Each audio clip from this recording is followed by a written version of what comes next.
Chapter 46 Baba's Gaya Trip, Story of Goats.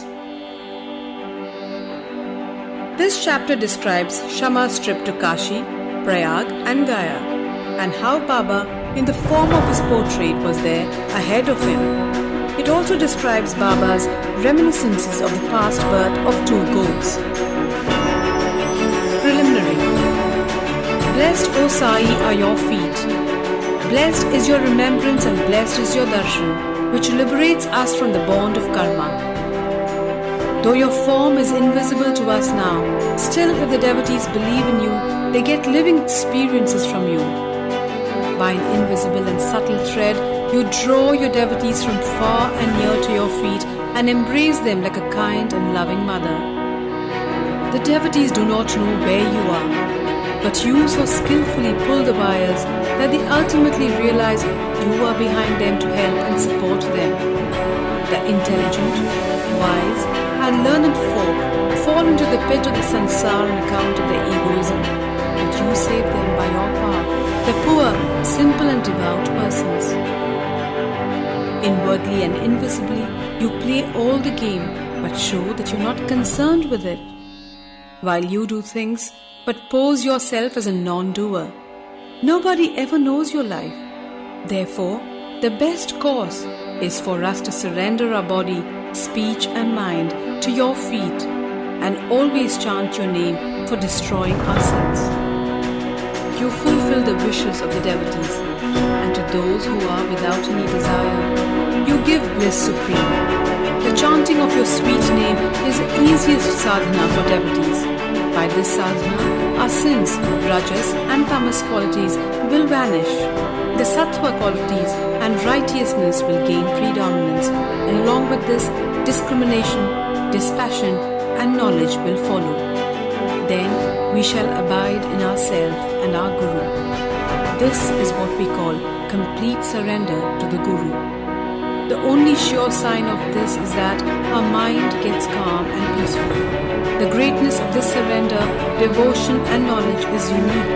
For peace, non-attachment, fame and salvation come in its wake.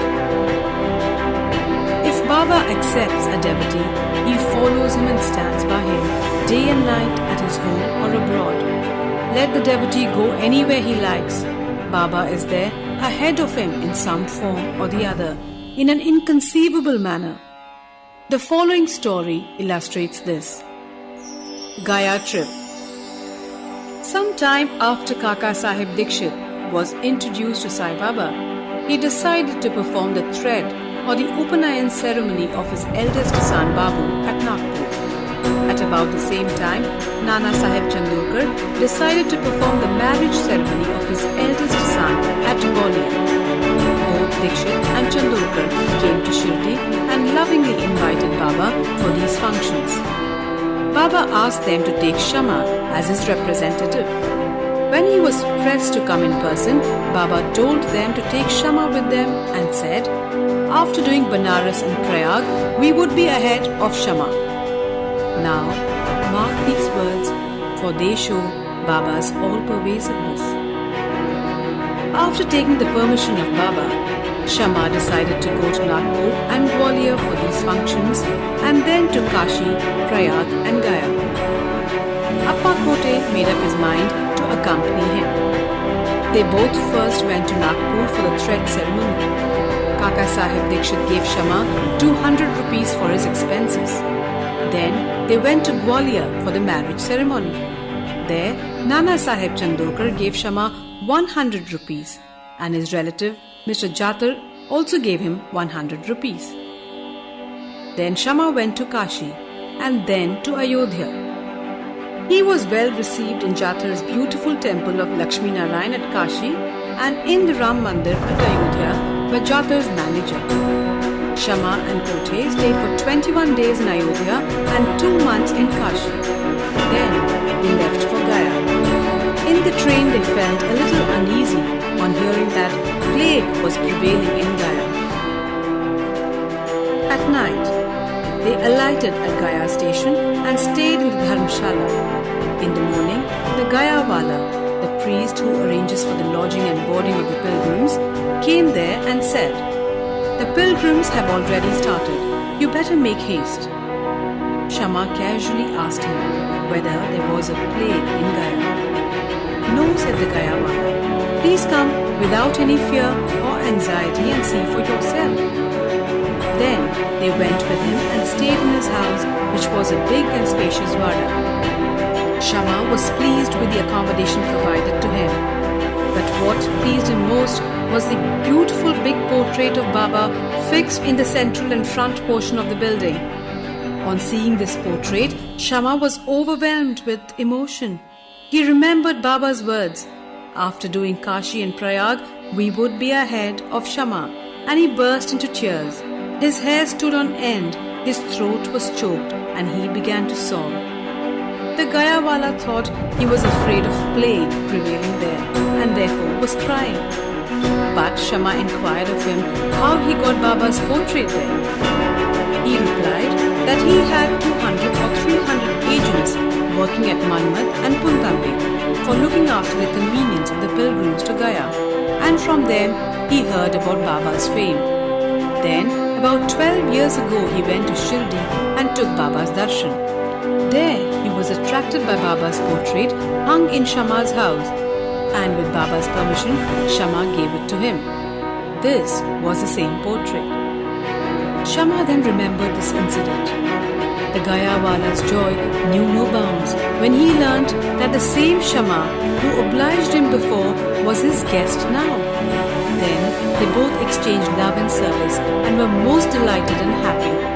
The Gaya Wala gave him a royal welcome. He was a very rich man. He sat in a palanquin and made Shama ride an elephant and attended to all his comforts and conveniences.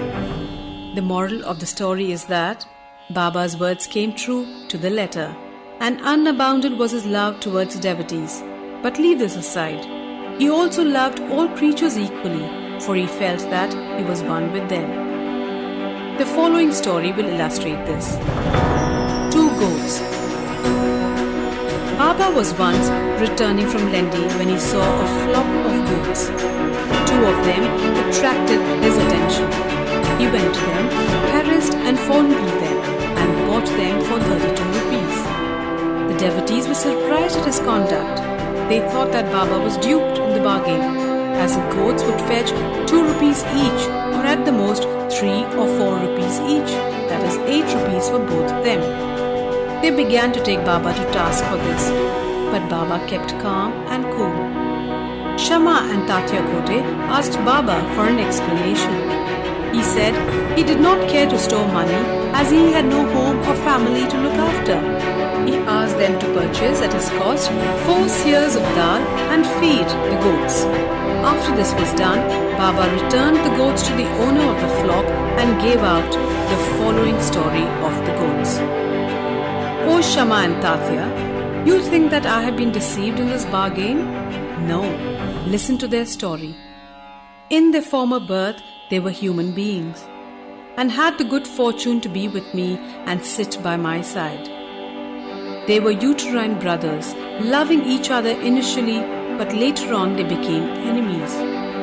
The elder brother was an idle fellow, while the younger one was an active chap and earned a lot of money.